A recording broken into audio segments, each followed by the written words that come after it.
Tadej Pogacar took his first win of the year in dominant fashion at de Ronde van Vlaanderen, finishing 20 seconds clear of a group containing Mathieu Van Der Poel, Wout van Aert, Matej Mohoric, Nils Pollitt and Mads Pedersen. Van Aert responded by winning the second monument of his career at Paris-Roubaix. The Belgian tasted victory in a four-rider sprint on the velodrome, bettering Mads Pedersen, who had to settle for second. Meanwhile, Matthias Skjelmose took the overall victory at Itzulia Basque Country on the final day of the race. The Danish rider took bonus seconds on the last stage to beat previous leader Brandon McNulty. Elsewhere in the cycling world, Intermarché team manager Eike Wiesebeke is contemplating taking Noah Peeters to Liège-Bastogne-Liège in 2 weeks' time. In an interview with Wielerflits, Wiesebeke said that Peeters' numbers have been good enough recently to warrant a chance at racing his first monument. Right now he's on the long list, but Wiesebeke will base his decision on the 18-year-old's performance at Brabantse Pijl.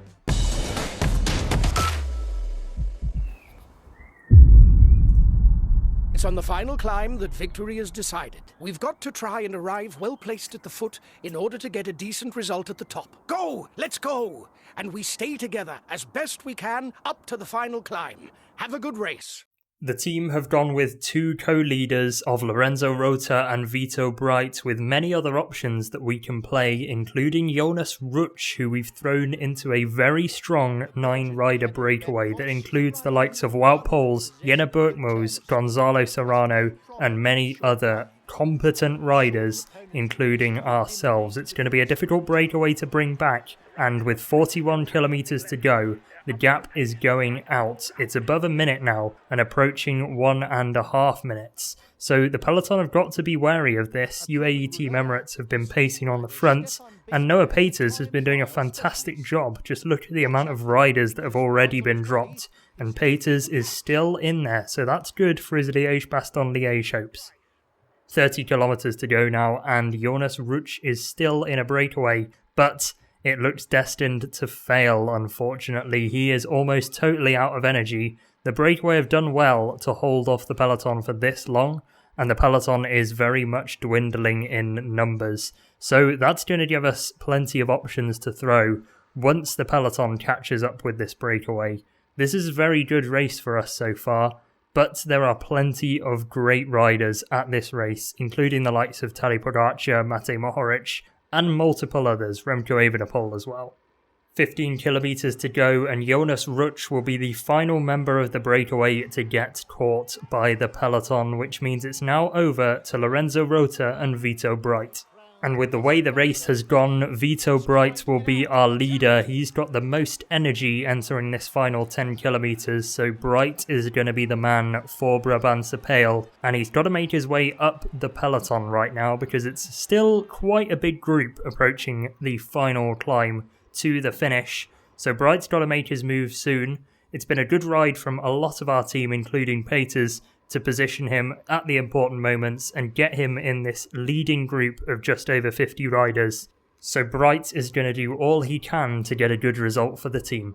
The finale of Brabantse Pijl is twisty, so positioning is crucial into the foot of the final climb, and then the legs can do the talking, but it's Bahrain Victorious and UAE Team Emirates that are jostling for the front at the moment. Pello Bilbao has the inside line and he's going to take the prime position into the penultimate corner, but other riders have moved themselves up. Matej Mohoric is Bahrain Victorious's chosen man as we're at the foot of the final climb. Tadej Pogacar is also up there and we are on board with him now. Nielsen Paulus right hand side for EF trying to squeeze alongside the barriers as there's a move on the left hand side. It's Visma Lease-A-Bike that go, and it's UAE Team Emirates and Soudal Quick-Step that follow. Tim Wellens is now going for a counter attack over the top, and Tadej Pogacar trying to close down his own teammates. Visma are trying to get to the wheel of the Slovenian, but a gap is starting to form, and it's the two UAE Team Emirates riders. Pogacar is going to let Wellens have this on his home turf. Tim Wellens, the Belgian, wins Brabantse Pijl in dominant fashion.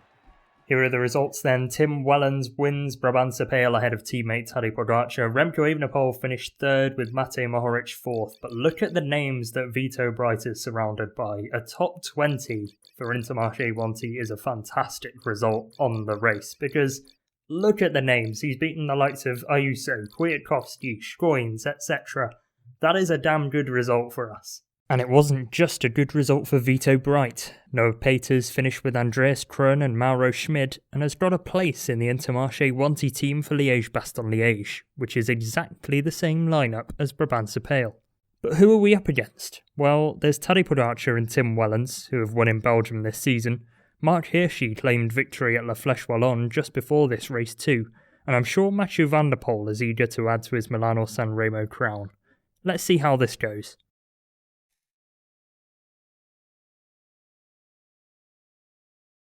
Hi guys, welcome to this Liège-Bastogne-Liège briefing. There's no point beating around the bush.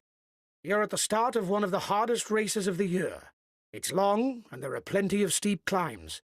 You've got your work cut out. It's going to be a long, hard day. We can't expect to compete with the favourites. We'll have to be in the early breakaway. You're going to suffer, but so will your opponents. Go on. Good luck, guys. Here we are then, and we have got riders in the breakaway, 2 to be precise. We've got Jonas Rutsch in a group of 5 riders at the front, and there is a chase group of 3 riders that are bridging across to the breakaway of Max Walscheid, Simon Guglielmi and Laurens Rex, and it is a very talented break. And that break has gone a long, long way. Jonas Rutsch and Laurens Rex are still there, in an 8-rider group, the likes of Andreas Kruijn, Kasper Asgreen, Mike Teunissen, among many other talented riders, are also in this group. And we're working well together so far. The gap is not excessive, but we just want to keep the peloton away for as long as possible and get some exposure. And this is the moment Jonas Rutsch has done all he possibly can and has blown up, which means it is down to Laurens Rex and the other 6 riders in this breakaway group to hold off the peloton for as long as possible. We're going to go for an attack to try and distance ourselves from the breakaway counterparts. We'll see if it works, and if it does, we can hold out for as long as possible alone and win the Pretend Combativity Award for this particular race. So let's try and do it. 60 kilometers to go and we are still alone, but look at our energy. It is practically non-existent. What we have done is we've distanced the group of chasers by 25 seconds, which has thinned to 4 riders, so it is a real elite group.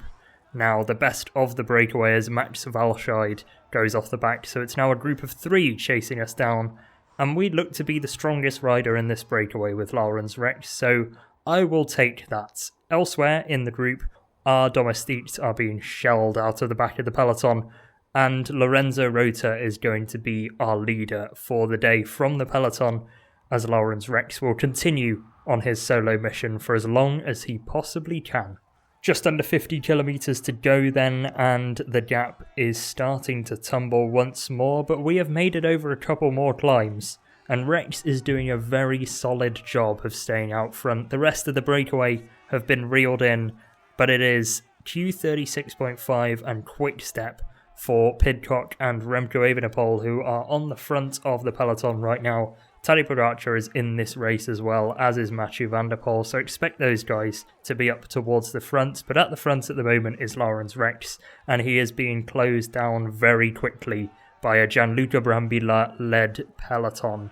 So it will soon be time to switch to Lorenzo Rota as Rex gets reeled in. He's going to make it over the Col du Masquiat, and that will be about his day done. He's going to try and do his best to protect Lorenzo Rota for as long as he possibly can, but I have a faint fear that it won't be for long. On to the Col de la Redoute then, and we have switched to Lorenzo Rota, and we are soon to get rid of Laurens Rex. Rota is sinking his way down the peloton, but we're just looking at pacing ourselves and staying out of the wind for as long as we possibly can.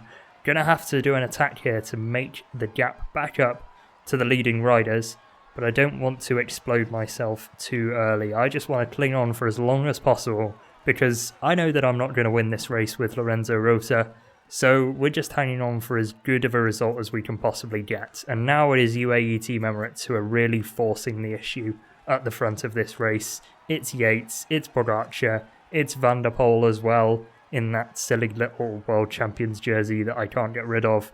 Please, next year, can we have an option to turn that off for Pro Leader? It would be very useful. Another climb completed, but the next one is 1.3 kilometers at 7.8%, the Côte de Forges, and we might just about have enough energy to get over this. It's going to be a real test to stay with the leading group of 15 riders. It is getting ever more elite, this front of the race. Now we are mixing it with the favourites for this Liège-Bastogne-Liège, and it looks like we're going to make it over this climb. Whether we're going to make it over the rest, I am not sure, as a chasing group now joins up with the back of this group, including plenty of Visma Lease-A-Bike domestiques, so they've got options to play. The final climb of Liège-Bastogne-Liège is on. It's the Côte de la Rochefoucauld, and the attacks are going. It's Tom Pidcock that's at the front of the group, trying to thin this out. One last climb and one last time for Pidcock to go on the offensive. Rota is trying his best, but there's a duo now off the front, and that's going to instigate a chase. So I am very concerned. He might just about have enough energy to hang on in this chasing group, but UAE Team Emirates are sending the teammates to the front and trying to thin this out as much as possible. I think I'm not going to make it. It's going to be incredibly close, but there goes the group. Christophe Laporte just about makes it over, but we have been dropped. Jasper Stuyven is the rider in front, who I think is not going to get across that gap. And I think this is game, set and match for Lorenzo Rota. It's going to be a top 20, I think, which is a decent result for us given the competition. But we were so close to staying in that group of Tadej Pogacar. Still Remco Evenepoel and Tom Pidcock that are off the front of this race, and it's the Belgian that has attacked the Q36.5 rider. He's got a gap, and Evenepoel knows that this is do or die for the Monument Classic victory. He's won this race before, and he's trying to win it again in spectacular fashion, but Pidcock is closing. He takes a better line through the corners and is back to the rear wheel of Remco. Underneath the 1 kilometre to go banner, and it's going to be goners for the both of them because the sprint starts behind. Laporte with the lead out from Campenarts flies off to the left hand side of the road. No one's on the wheel. Mohoric is on the right hand side. Van Der Poel through the centre. They're all way too late because Christophe Laporte has stolen a march and has stolen the victory from them. Christophe Laporte wins Liège-Bastogne-Liège. Well, there we have it. A win for Visma Lease-A-Bike, but maybe not the rider that you all were thinking it was going to be. Christophe Laporte was the best sprinter in the group seemingly, and was the freshest. We saw him go over that final climb just about with the group, and it pays off for him because he wins the stage ahead of Van Der Poel, Mohoric, Kwiatkowski, Tratnik and Bardet, the top 6. Tadej Pogacar only good enough for 7th. He should have probably thinned the group out a little bit more on the earlier climbs. Pollitt, Remco and Pidcock rounding out the top 10 with Lorenzo Rota in a respectable 18th position for us. Imagine what would have happened though if we'd have stuck with the group. I think we would have had a real chance at a top 5 with Lorenzo Rota's sprint. But there we are.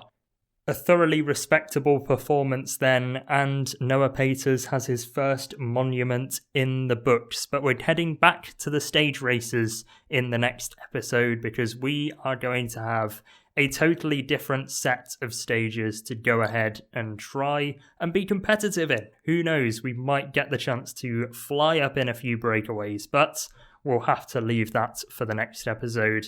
Either way, I've hoped you enjoyed this episode of the Storyline Pro Leader that we're doing on this channel, and if you're new here, be sure to subscribe so you don't miss another one of these because I don't really have an upload schedule. Like the video if you enjoyed it, and stay safe, enjoy yourselves, and goodbye.